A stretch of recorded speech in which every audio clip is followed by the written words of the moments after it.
Honored to be here today to welcome my colleagues as our presenters for today. These are folks that all work on in our division, and I'm thrilled to be able to introduce them. And did I not have, where's my little, I'm going to go back here and, oh, okay. We're going to go ahead and have Nancy kick us off and get us started. Welcome, Nancy Lensenmeyer. It's so great to have you here.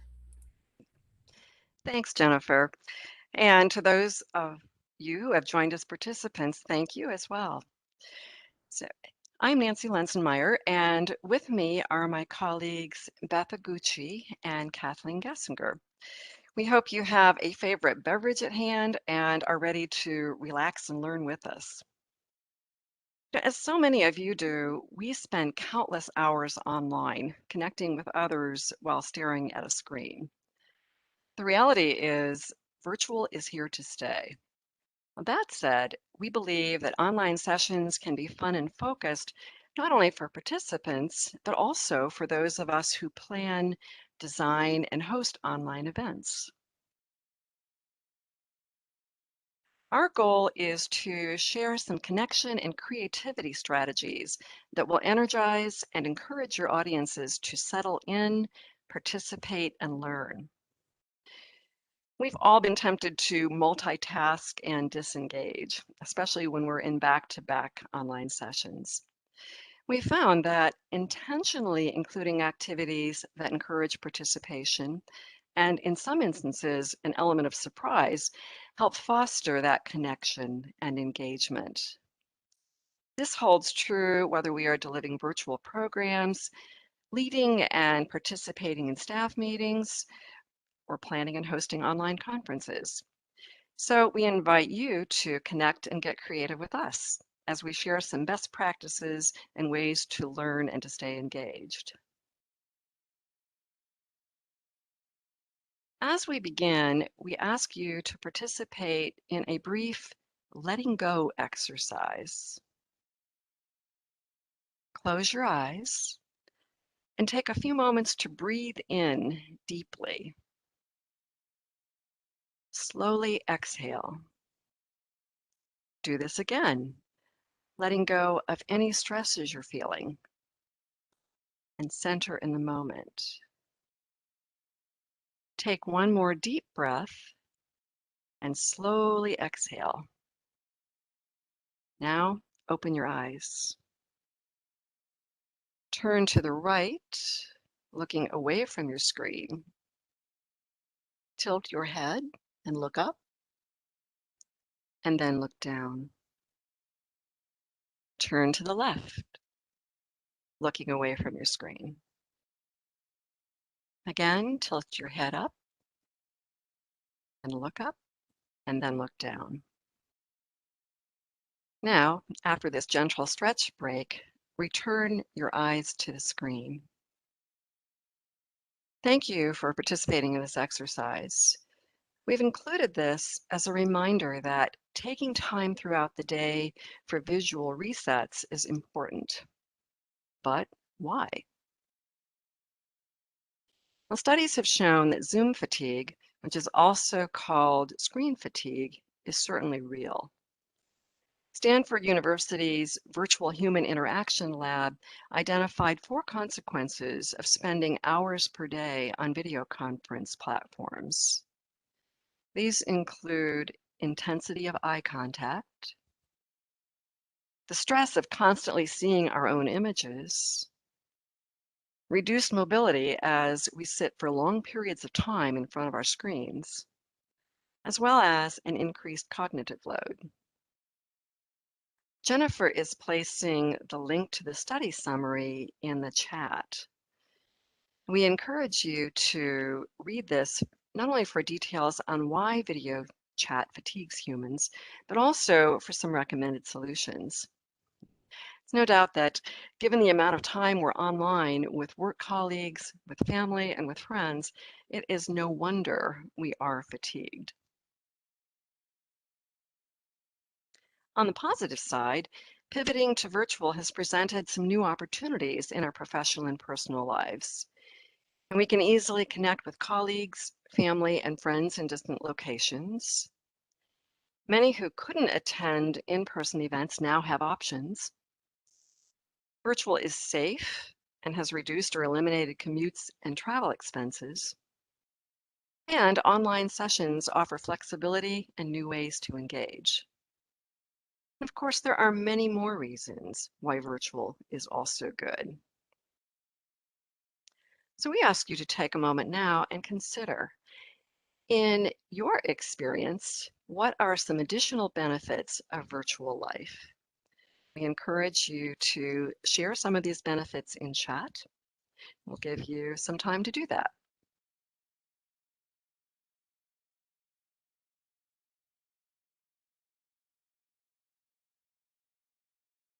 Good point. Authors and presenters from out of state. I like the word discreetly after multitasking.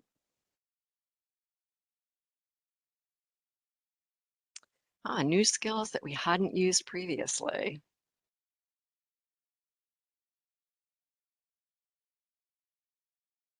Many ideas coming through in chat. Oh, less intimidating. Good point.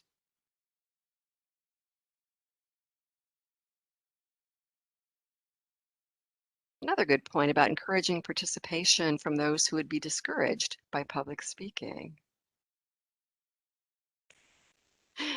Don't have to set up chairs. There's another good point. So the list is many.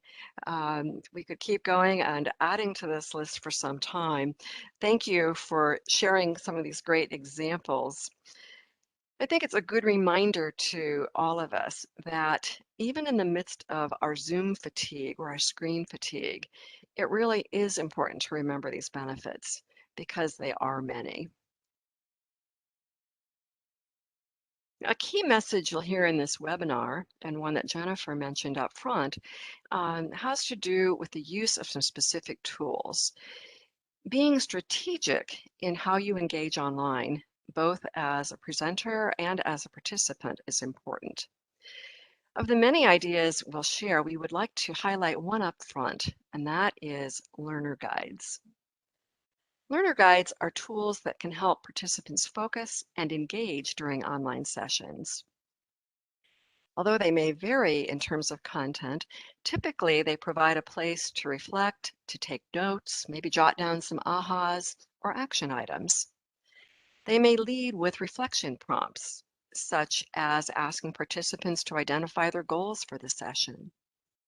And in some cases, they'll include intentional spaces for coloring or doodling. Jennifer has included a link to this webinar's learner guide in your session emails and sharing the link in chat. She's also sharing a link to some others as models. We encourage you to use this guide and, where appropriate, perhaps to consider developing and using your own. So speaking of tools, Kathleen is now going to introduce another tool. Kathleen. Hello, everyone, and thank you, Nancy. We are indeed going to experiment with another tool and the screen annotation tool. Many of you may have already used this tool before, and it really will allow you to mark on the screen, and then that mark will be available to everyone. So I'm already seeing a couple of folks giving it a try, so I'd like to invite you to move your cursor or click on the screen in front of you. And when you do that, you'll actually engage or enable a new tool. You'll see a pill on the left side of your screen. And there is a little squiggle. I'm going to invite you to click on the little squiggle. And when you do that, that actually opens up a new menu on the left side of the screen.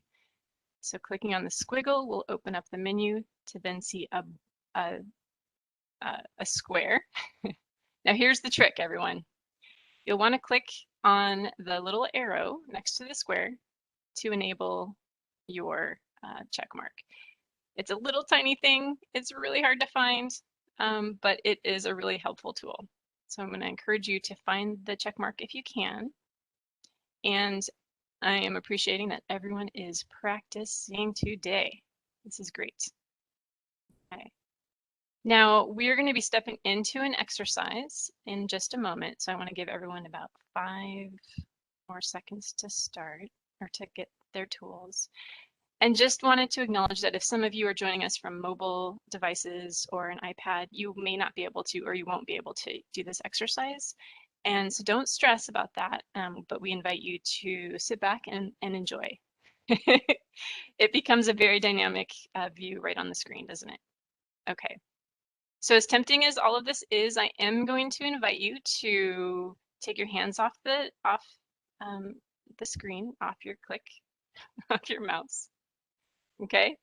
So I'm going to ask you to hold on any marks, and I'm going to step into our next exercise. Ready? Okay. So this is just an opportunity for all of us to really consider the following statement, and that would be, I do a great job taking screen breaks. So with that check mark at hand, I encourage you to click in that white box and kind of select where you fall on the continuum.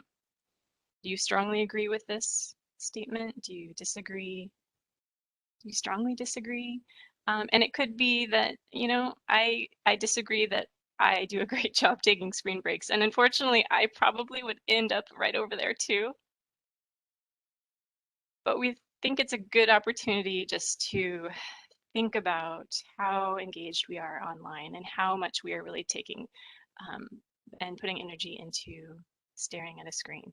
Now, there's a lot of engagement, a lot of connections, a lot of stuff getting done, but it is also an important thing to consider. Okay. So what do we see here? Pretty wide, you know, pretty good spread. It seems like we're not as strongly, you know, ready to strongly agree that we do a great job, but I'm really glad to see that folks are doing that. And then just seeing that we fall all along the continuum here. Well, thank you so much for sharing with us and taking that moment for reflection.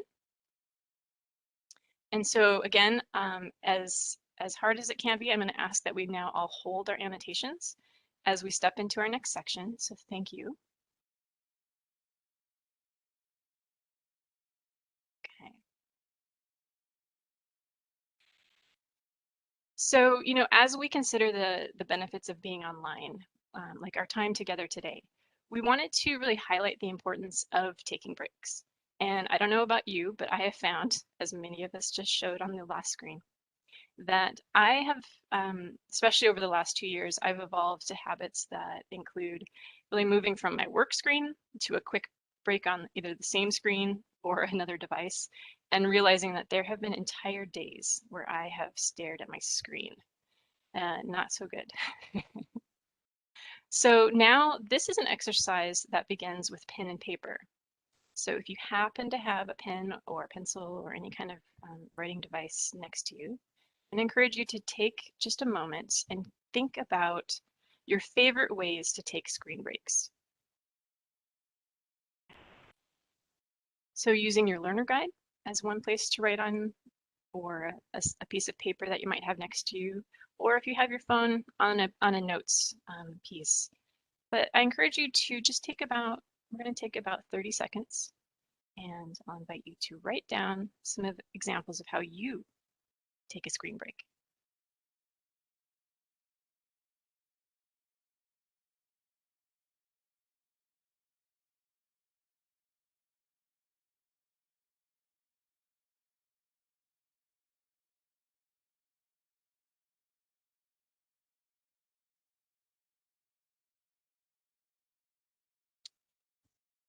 And as you begin to write out a list of examples, just kind of explore if this list comes easy to you, or if you're having a hard time thinking of ideas.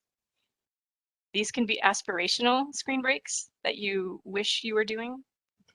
These could be the things that you do and that work really well for you. And as you begin to compile the list, I encourage you to kind of review that list. And if you have an idea that you think is unique and would benefit others today, please feel free to share that example in chat. I do not skateboard, but it is kind of my aspirational alter ego that I get up and skateboard a little bit out in the out in the front. But I'm seeing some great ideas. Just take a walk about the library. Love that idea. So walk, laundry if at home. It's a good break and productive. Tea, snack. Just get up and move around. It's so true. Hard copy book outside. This is a great example. Excellent. So this is a great strategic idea. So at work, you run upstairs to a faraway copier. So that way you need to take a break, you get some exercise, you can do some productive things, but still taking a break from that screen. So you may have been writing something for an hour or for an extended amount of time, and you can get up and go print it far away. That's a great idea. So stretching, sitting, standing, lying on your back. And I'm not going to be able to read all of these in the moment, but it is so inspiring to see these great screen break ideas. Ooh, making a new book display. That's a wonderful idea. And that benefits so many people, not just your eyes. And then I see a message here. Since I work from home, I walk through the house and I greet my cats. You're a librarian stereotype. You have to say hello to your cats. Well, that's okay. You're in good company. So hot tea, stretching, doing a puzzle, meditate. Such great examples. Well, I really appreciate and thank all of you for taking a moment just to kind of think through the list. And if your initial list as you're jotting it down was really lengthy, that is great. And if it was kind of on the short side, it just wasn't flowing from your pen, we hope that you've collected a couple of new ideas today that you can begin to try and even include in your daily routine. So thanks for sharing these ideas.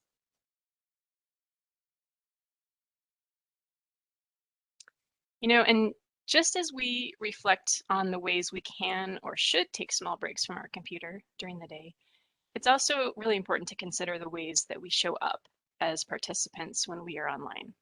So as Nancy mentioned, there are several reasons why our brains feel tired.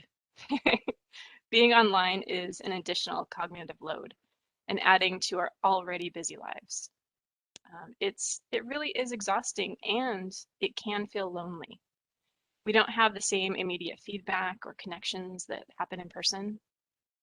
And so one way to find a little success in your day is to give yourself space to feel prepared for the meeting or training you're about to step into. Grab a glass of water, a cup of coffee, a favorite drink, you know, and stretch at your desk while you're logging into your meeting. So you might not have a lot of time to take breaks or stretch, but you have that time as you're logging into the system. And just allow yourself that space to do so. Encourage you to close, or at the very least minimize your browser, that you may have all of those tabs open. I know I do. So minimize your browser, and if possible, close your email for that time, that point in time that you're going to be in a meeting, in a training, in some kind of event. Really commit to being present and focused as a participant. In our busy lives, this can be easier said than done, and we encourage you and ourselves and myself to commit to really being an active listener, a viewer, and a participant.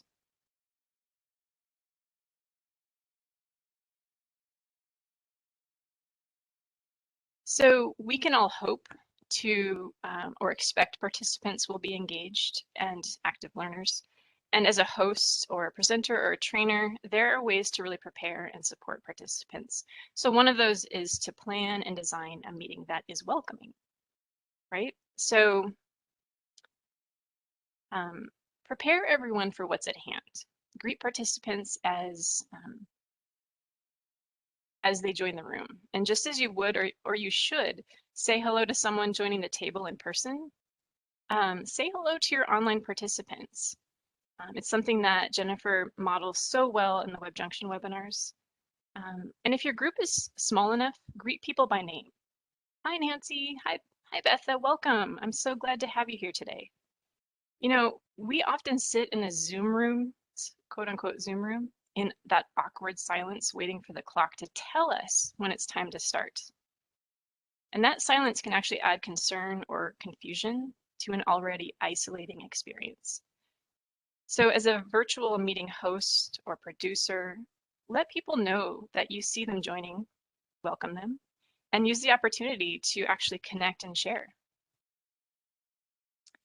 You can share about the technology we're using, how to settle in, and how to feel ready, but it's really an opportunity.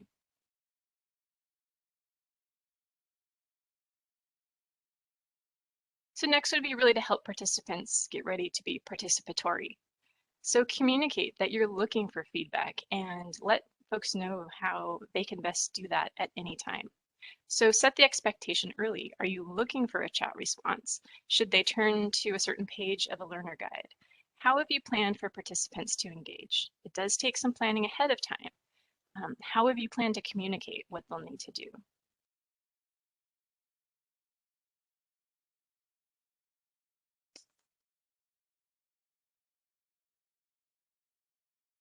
And then acknowledge the experience and ideas that are in the room. We've already established that today. You know, while decisions need to be made or communicated during a meeting, seeking input and ideas can really make those decisions stronger and with more buy-in. Acknowledging experiences can also, you know, allow people to be heard and hopefully feel seen. We all bring our experiences to the room, even of course in the virtual room. And in some ways, you know, and I saw it in chat here, it can feel easier to be seen, or it can sometimes be easier to feel invisible online. So in other ways, it can feel empowering to share your thoughts through chat or screen activities from your computer rather than a room full of people. So kind of lean into those different opportunities to share your ideas. This may feel like an empowering way to do that.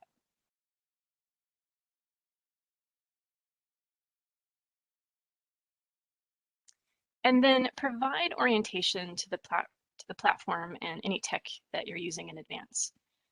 Allow time and space to practice and even have some fun. So 6 ways that we have found success is to let your team know that if they're not feeling comfortable with the tool or platform you'll be using for an upcoming meeting, that you'll be online 15 minutes before the meeting officially starts so that they can actually just practice. This can include, you know, getting audio to work with the new laptop or headset.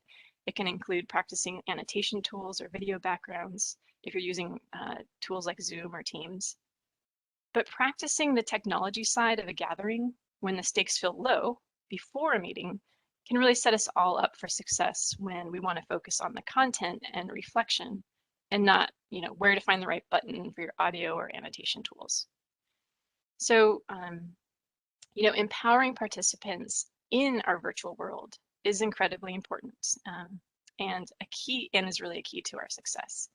And so I'm excited for Betha Gucci, and she's going to be discussing the value of considering the whole environment. Thank you, Kathleen, and thank you, Nancy. As you look at the slide, hopefully you can see it. If you can't, I'll describe that it's a beautiful autumn scene in a marshland with some woods with changing colors in the trees and it's sunset. Just think about the richness and variety that is encompassed in that environment. And I want us to take that thinking, that visual into the virtual world, because the virtual is also an ecosystem. There's just such a strong tendency to think of a single live event, such as we're doing now, as the thing, the virtual thing. But it's really, there's a time and a space envelope or wrapped around that extends the whole experience. Time that elapses from the first time you hear about it until after in the wrap up, and the space, all of the homes and offices that participants are joining from, all the experience that participants and presenters and everybody brings into this space. So it's really about creating a sense of that shared virtual space as something that is also rich and varied. According to Priya Parker, who's the author of a wonderful, wonderful book called The Art of Gathering, engagement starts as soon as the event is announced. This means that everybody's forming an impression from the time they see the announcement and receive a confirmation for registering until after the event when they receive a follow-up, usually with a link to the recording. So there are the opportunities to start building connections and creating that sense of community start right from the beginning. Even if it's a short-term event, such as a webinar like we're doing now, there is an offline beginning. You saw an announcement, you registered, you got a confirmation. There is an offline end. There's some sort of follow-up with the recording.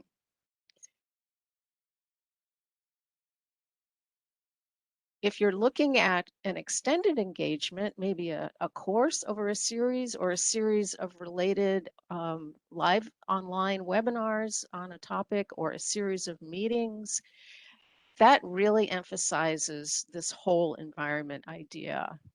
And by creating and thinking intentionally about that whole environment, you can be very careful about enriching it and putting things in place that will maintain motivation, provide continuity along the duration over time of the environment, make the space, the offline space, feel like a part of the whole engagement, and just in general start to help people form connections and build a social cohesion around the engagement that is really conducive to better learning.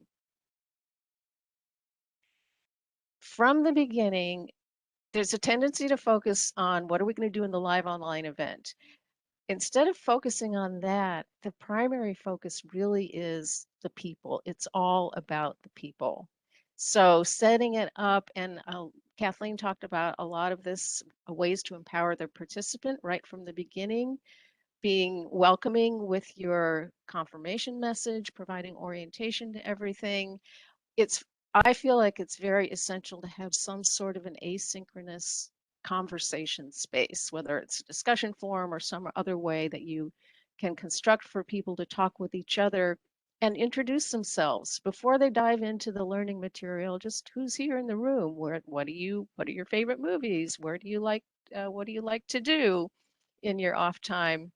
And if it's going to be a really extended event, you might even consider, in favor of making those powerful connections, taking all or part of your first live online event to get acquainted. So rather than plunging into, okay, here's our outline and we're going to plow through it, take that time to let people feel relaxed, get to know each other, and that building of connections and that social cohesion will really boost the learning throughout the rest of the time. There are opportunities here to collect resources, and in particular, that's a great learning strategy because I think any of us who have produced or delivered presentations in live online, it's a very compressed environment and you have to pare your content down to an essence.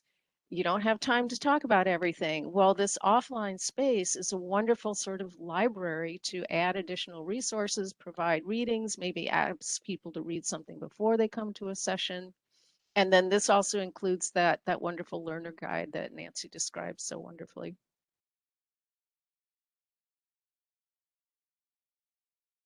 And then carrying on that whole sense of a continual learning experience in between all of the live online sessions.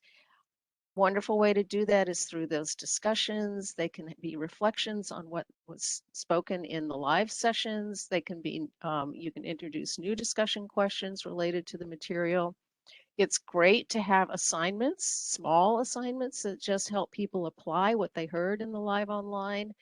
They could be more full-blown projects that people work on throughout, and they start to build from one part of your timeline to the next.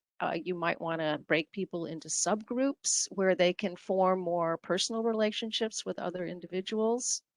And then keeping in mind that the final live event isn't the sudden abrupt end of the learning experience. It does extend beyond. You might want to have more discussion room for people to share their projects, maybe critique each other, reflect on their entire learning experience, and all of that wrapped up with a follow-up message that takes the time to appreciate everybody's participation, thank them for being part of the learning experience and for their contributions. So I'd like to know what you value most from all the things you've heard so far. And this is going to be another annotation exercise. And I know some of you are going to be really quick to find your check marks. So I will say right up front, when you do, please check in the boxes to the right of the text so that you don't cover up the choice text for other people. I'll just give you a reminder, hover over your screen and you will see the vertical pill menu, choose the squiggle icon, second icon down, click on that, that opens your tool menu, find that square and that teeny tiny arrow to the right of the square to open the menu where you can find the check mark and then check. And this is whether you are coming from the perspective of someone who's delivering and designing presentations and learning experiences, or whether you're on the learning side of the equation. What would you value? Maybe you haven't enjoyed it yourself, but what would you value in your virtual learning experience? And for people who are designing and delivering, what are the elements that you feel are really important to include that you want to do going forward? And if you have other ideas, please post in chat. I like Montoya talked about a pre-reading link and doing that in BiblioCommons. There are various ways to sort of cobble maybe not a positive word, but put together various tools to create this environment if you don't have a formal learning management system. But what I love here is that I feel like the distribution of check marks is all over the map. And what that tells me is that all of these elements are really important to creating that continuous learning experience that genuinely integrates the offline with the online. So the learners don't get the idea that they only learn at the online events. It's a learning experience that extends across time and space. And I love this. I'm going to get a screenshot of this later for my own records. But if you will withhold your check marks now so we can go on and do some more learning. But I just hold all those ideas. And as you go forward and create your virtual engagement ecosystem, I just have very great confidence that it will be successful for everyone. And now Kathleen is going to lead us into the next part. Thank you, Betha. There was a great question in chat that was asking about, how often should you take breaks? And I would argue, even in a 60-minute session, just encouraging everyone to kind of look away from the screen is a great option. But we have all been staring at the screen for a good while now. So let's take a quick break just to rest our eyes. Part of online fatigue is really staring intently at your screen. And imagine if you were in a face-to-face meeting right now. Would you be staring at your colleagues with the same intensity? Let's take 20 seconds and sitting or standing if you're able, and stretch your arms and rotate your wrists. Look away from the screen. I'd argue as presenters, hosts, it's as equally as important to keep your own energy and focus up. Okay. So let's continue. And now we recognize it's possible that you may have just taken that quick stretch break while next to coworkers, patrons, family members, or even pets. Or you may be sitting alone in an otherwise empty room, which is my situation today. But here we see one of my favorite memories of our co-presenter, Nancy Linsenmeyer, with her curious and lovable sheepdog, Pearl, in 2020. Now, lots of work was still getting done those days and these days, even with the sweet pet looking on. But she provided much needed levity when times were really hard. And from time to time, Pearl, the sweet puppy Pearl, also provided a little extra work. for Nancy in an already busy day. So we thought it was important to really acknowledge that in so many ways, we are all online in the real world. So while it's not always ideal, acknowledging the real world during our workday really gives us some space and grace to be human, and a reminder of the multifaceted employees we have always been, but that now others may begin to see.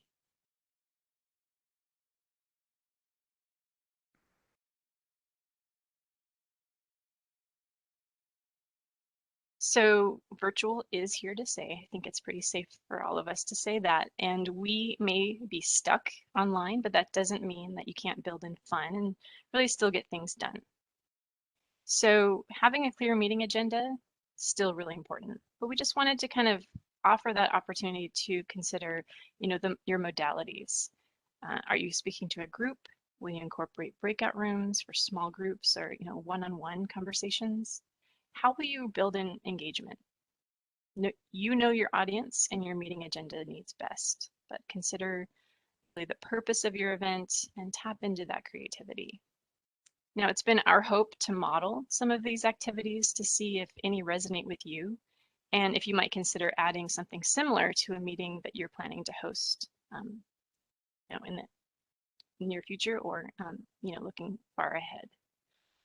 And so I'd like to add a few more ideas as we ponder this virtual world.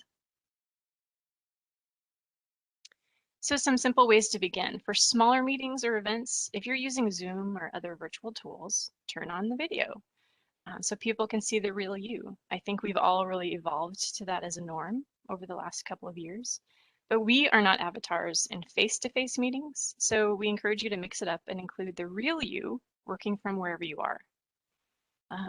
Over the past year or so, we've seen people attending meetings from their desks, kitchen tables, backyards, cars, you name it. And while that was out of necessity, it was a helpful reminder that we are whole people living busy lives. And so seeing each other is really great. And at the same time, real life can become really distracting. So we need to create a culture of meetings where if you need to keep your video off to focus or to let life happen when it's important, to feel empowered to make that choice and to really build cultural norms to support those needs. So can you turn video on for the start of the meeting just to greet each other and say hello?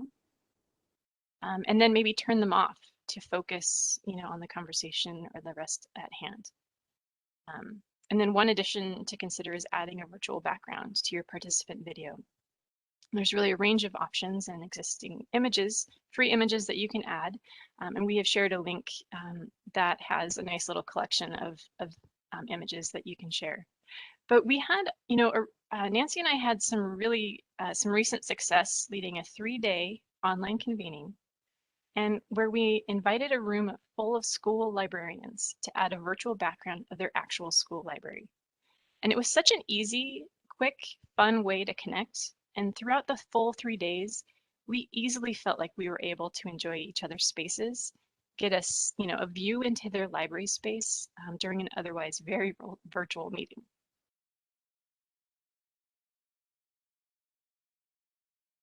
Another simple step is to use visuals to enhance your meeting slides. And the tools we use to connect virtually, even in person, like PowerPoint or Google Slides, can be a blank canvas to really create a relaxing or otherwise compelling visual experience as well. So we just encourage you to set the tone, set the mood for learning, for gathering, and for getting things done.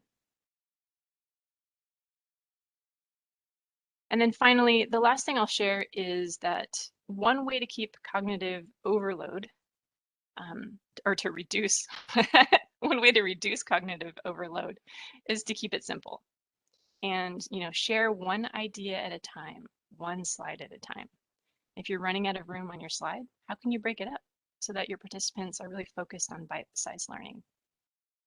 We have been in a meeting or training where time is running out and there is so much more to share. And while the tendency is to start speaking faster, clicking through the slides, like we're accomplishing more, what are participants retaining? How will they take in a fire hose of content? So the truth is they are not. So we encourage everyone, and ourselves included, to keep your content focused and consider how you can share additional ideas in other formats in the next meeting. So now Nancy's going to share some additional ideas around including fun into our virtual working lives. Thank you, Kathleen. So, as Kathleen mentioned, we believe that our online sessions can be fun. So, some of the ideas to help make our sessions fun can be very simple and quick with zero cost. Others involve more time and perhaps some expense. But whether you're opting for the simple or the complex, taking time to incorporate some fun can liven up your virtual sessions. And we've all heard the phrase, variety is the spice of life. And that's certainly true as well for online events. So we encourage you to do the unexpected, change things up with new activities. And of course, whatever you're considering, tailor your ideas to your audience and your goals. So we're going to share some examples with you. One easy quick win is to celebrate special events. For instance, today is National Vanilla Cupcake Day. So here's a virtual cupcake for you. Now, as librarians, we're familiar with many different resources that list national holidays. And these are from the serious to the totally fun. Personal recognition is another element that engages.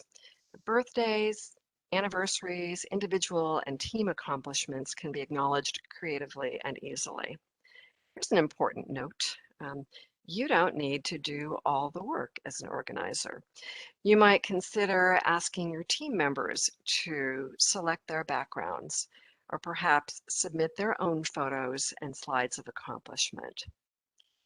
So whether you're incorporating celebrations and special events into routine meetings, or if you are hosting these as their own special events, the celebrations can be a fun and a creative way to connect and engage. Encouraging collaboration and physical activity during virtual meetings is another plus. You might take 10 minutes with brain yoga cards that stretch your imagination. As we've already discussed, incorporate some physical movement of some sort. Consider intentionally building in time for art prompts, such as asking participants to draw or create an image that reflects a library goal. You might put your participants into breakout rooms. I think quite often we think of breakout rooms as places for serious small group discussions and report backs, which they can be. But breakout rooms can also be places of discovery, of creativity, and collaboration. So all of these types of activities, which are things that provide a change of pace from screen sharing, help engage participants and foster collaboration. Budget permitting, you might consider sending some pre-event surprises. For example, you might send items that would be useful for work, such as a bullet journal, or a do not disturb door sign or table tent, or just some fun snacks. And sometimes even the smallest things can be a nice way to brighten a virtual day. Many multi-day conferences and events shifted from in-person to virtual.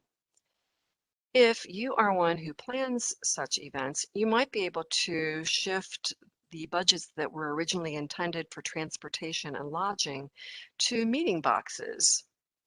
Now, the creativity totally reigns on this. It's yours to consider. But your boxes might include things like snacks or a conference workbook. Depending on your budget, items such as headsets and ring lights that contribute to the success of a virtual conference. Just a quick note, pivoting a multi-day in-person conference to virtual has many, many components, far more than meeting boxes. But our experience has been that with intentional strategic planning and design, virtual conferences can be engaging, they can be informative, they can be collaborative, and they also can be enjoyable. Finally, we wanted to mention virtual contests and games. These can be a simple way to add some fun and engage participants. Perhaps a quick Zoom background contest or a Scriblio game with a customized library theme, a lively game of virtual balderdash. There's simply no creativity to limit to the creativity of librarians. So, the only thing that we would add to that is, consider your audience and your event goals. And then from that, just go out and be creative. On a related note, if you have options, including prizes for winners, whether they are virtual or tangible, if your budget permits, can also be a plus. So all of these examples that we've shared truly only skim the surface, but we hope that these have sparked your imaginations and offered you some new ideas for livening your sessions. As we stated at the beginning, virtual is here to stay, but there are so many different things we can do strategically and intentionally to help make our sessions fun and focused. I'm going to turn things back over to Betha for our wrap up. Betha. Thank you, Nancy, and thanks, Kathleen, again. We firmly believe in the thinking that learning isn't learning until you apply it. And so I'm very curious. I think we're all very curious to know what you might be taking away from this session that you want to put into action. Just what stood out to you? What are you excited about that you want to go back to your own setting and try? And so we're going to have an activity, and rather than doing this in chat, you've already put some great ideas in chat, but we're going to use a tool called Padlets, which is just something we can try and do some interactivity. I'll give you a brief orientation. Jennifer popped the link into chat where it says go to this Padlet. You're welcome to go there right now. At some point, all of you will follow that link and open the Padlet in your own browser. But right now, if you are not familiar with that, I will orient you. When you go to that link, you will see a very orange screen, and down in the right lower corner, there is a pink button with a plus sign in it. You will start by clicking that pink button. So that's step number one. Step number two, when you click that pink button, a note, a Padlet note will pop up in the middle of the screen, and that's your opportunity to write down what action you will take. And I encourage you to do one action per note. You can post as many notes as you want.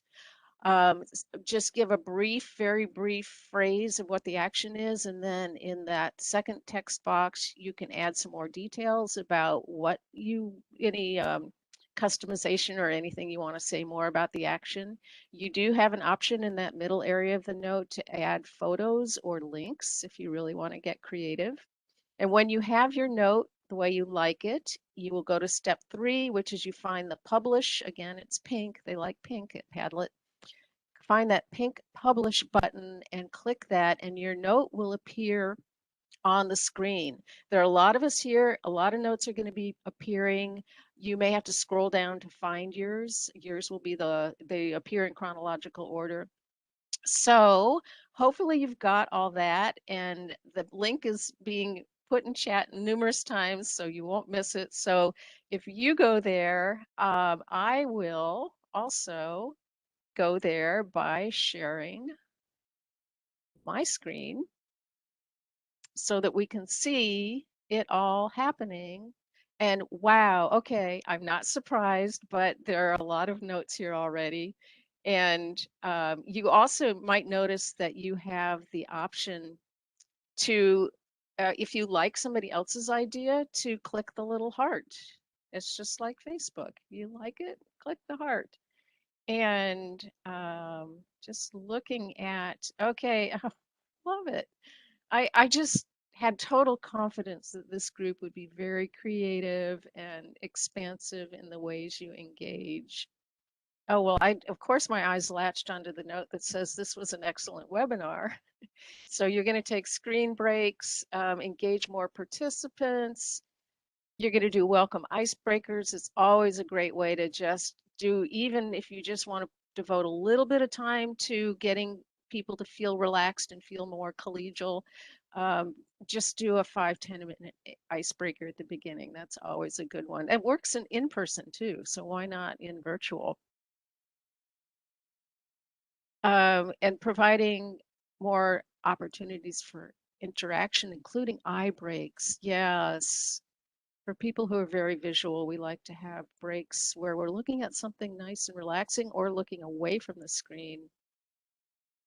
Oh, and I like this. Include a relevant link, picture, or cartoon in the invite or the agenda that people see before. That's a wonderful strategy for building that anticipation.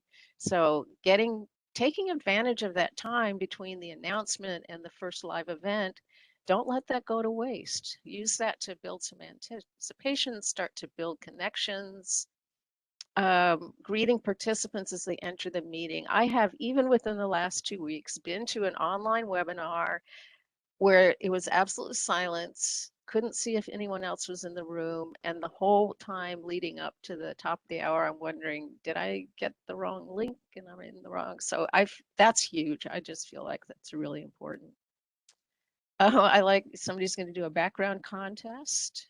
Do more pre and post event engagement, wonderful stretch breaks. Get participants moving and incorporate those into the live sessions. It's really tricky with a live session because you have a finite amount of time.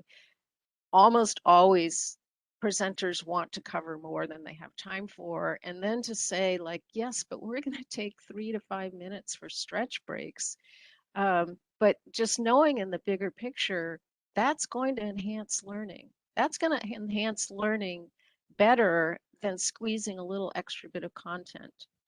And that whole notion of trying to squeeze content into the live time constrained a piece of the overall event, knowing that you can lead people to the additional information that they can absorb on their own time at their own pace in a less hurried environment offline.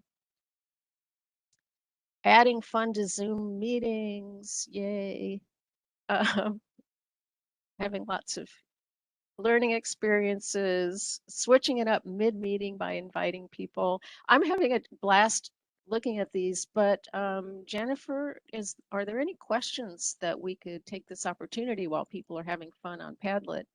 Absolutely. This is a great time. Yeah, one of the questions early on was around how often do you think there should be breaks, screen breaks? You know, if it's this person said if it's only a 60 to 90 minute program, we don't break because we think it might break the flow of the presentation.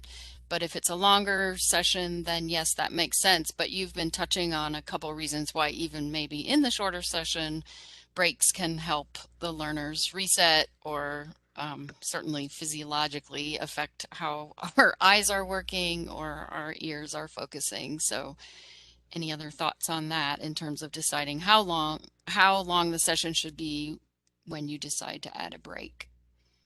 And I will look to Nancy and Kathleen to respond to that. Yeah, this is a great question. And, I often have lived by a kind of a general rule of, if we're hosting a 90-minute meeting, to really include a good 10-minute or 15-minute solid break, and that is away from your computer. Go get a cup of coffee, go and step away.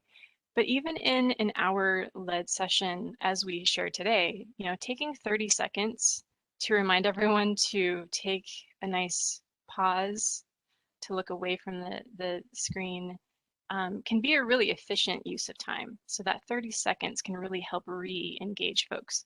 So while it might feel like you're losing, some time in your schedule, it's actually enhancing everyone's experience, even for a presenter or your participants. But I think if you're planning, a 90-minute session, it's really a good rule to incorporate even 2 10-minute breaks, because as we talked about early on, staring at our screen the way we do so intently is just a really hard thing for our brains to do, to deal with on a sustainable basis. So giving each other that space is so important. One thing I might add too is to consider what is happening within that session and the intensity of it. Even if it's a shorter session and a discussion has been very intense where minds and presence at that screen have been really, really focused for a time period, it might be good to factor in breaks for that as well.